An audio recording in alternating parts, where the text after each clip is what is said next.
महाभारत में दुर्योधन का काल बन बैठी थी ये 3 गलतियां। कलयुग में छल कपट करने वाले लोगों के लिए है सबक। नमस्कार मित्रों, आप सभी का हमारे YouTube चैनल प्राचीन स्टडी में हार्दिक स्वागत है। तो चलिए करते हैं ज्ञान की बातें। दोस्तों, महाभारत में दुर्योधन को सबसे बड़ा खलनायक माना जाता है। उसने छल कपट से हर चीज को हासिल किया, लेकिन उसकी 3 गलतियां उस पर भारी पड़ी। ये गलतियां दुर्योधन का काल बन गई। आज भी ये गलतियां कपटी मनुष्य के लिए एक सबक है। महाभारत कथा की जब भी बात की जाती है तो धर्म और अधर्म पर बात जरूर होती है। महाभारत केवल कौरवों और पांडवों के बीच राज सिंहासन को प्राप्त करने के लिए युद्ध नहीं था, बल्कि कुरुक्षेत्र की रणभूमि पर लड़ा गया युद्ध अधर्म को समाप्त करके धर्म की स्थापना करने के लिए लड़ा गया था। महाभारत के हर योद्धा को धर्म अधर्म की सूचियों में शामिल किया जाता है। महाभारत के सबसे बड़े खलनायक दुर्योधन को अधर्मी और अन्याय की सूची में सबसे ऊपर रखा जाता है। दुर्योधन ने जीवन भर छल कपट करके हर एक चीज को हासिल किया, लेकिन इतना छल कपट और पाप करने के बाद भी दुर्योधन की 3 गलतियां उस पर भारी पड़ गई। ये 3 गलतियां दुर्योधन का काल बन गई। कलयुग में भी दुर्योधन की ये 3 गलतियां हर कपटी मनुष्य के लिए एक सबक है। कुरुक्षेत्र की रणभूमि पर जब भीम ने दुर्योधन की जंगा तोड़ दी तो खून से लथपथ रणभूमि पर पड़े दुर्योधन ने 3 उंगलियां हवा में दिखाई। दुर्योधन को इस स्थिति में देखकर सव्य श्री कृष्ण ने दुर्योधन से 3 उंगलियां दिखाने का मतलब पूछा था। इस पर दुर्योधन ने कहा कि इतने छल कपट और योजनाएं बनाने के बाद भी 3 गलतियां उस पर भारी पड़ गई। दुर्योधन की पहली गलती, दुर्योधन अहंकारी था, इसलिए अपने सामने किसी को भी कुछ नहीं समझता था।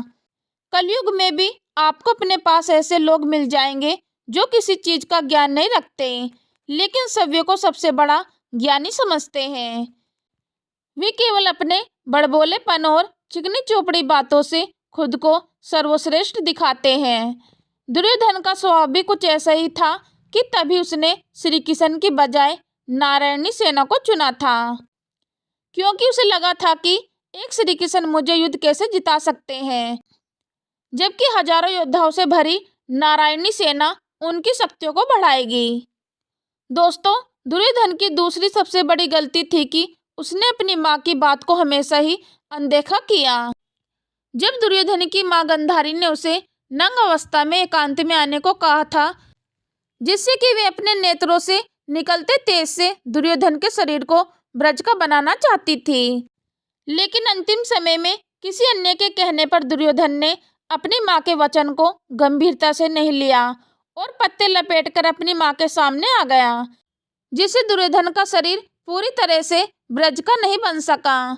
इसका परिणाम यह हुआ कि भीम ने रणभूमि पर दुर्योधन की जांघ तोड़ दी। दुर्योधन की तीसरी गलती, दोस्तों, दुर्योधन की तीसरी गलती थी कि अंत समय में युद्ध में जाने की।